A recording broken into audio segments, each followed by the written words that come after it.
असुविधा केमती हम असुविधा समय तो ठीक लोग आसी पाखे पहुंची गले झील गले हाथ मारी दौच अच्छा ठीक बुझी तुम्हें तुम्हें खाली सतरे चली जीव ना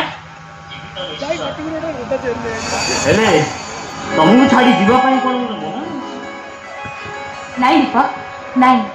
गोटे साधारण झील आगे तुम निज प्रतिभा को एमती नष्ट कर दिवनी दीपक तुम देश माटी बहुत किसी आशा कर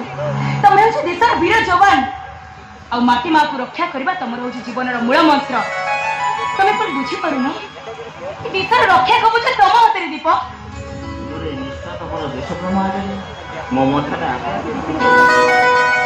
तुम्हें देश समाज गोटे महर्षि नारी आ मो सच्चा प्रेमी बादल ट्रेनिंग तुम कौन आनी कहलन तो बादल टेंशन आउ नहीं तो नाई नाई ट्रेनिंग ताले मो पे आनिबा किछि भी दरकार नहीं बस सिंदूर टोपे आ दीपट संख्या सेठी हबो मुक्ति गज मुकुता तुम सिना सिंदूर टोपा हबो हेले मो तमे मो गज मुकुता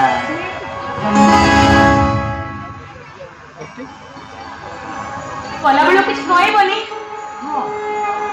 तमे कहू ना मो किछ कहबिनी नहीं तमे कहू ना मु कहबी ताले पाखु आस पाखु जीवी इधर कुआ कान देखा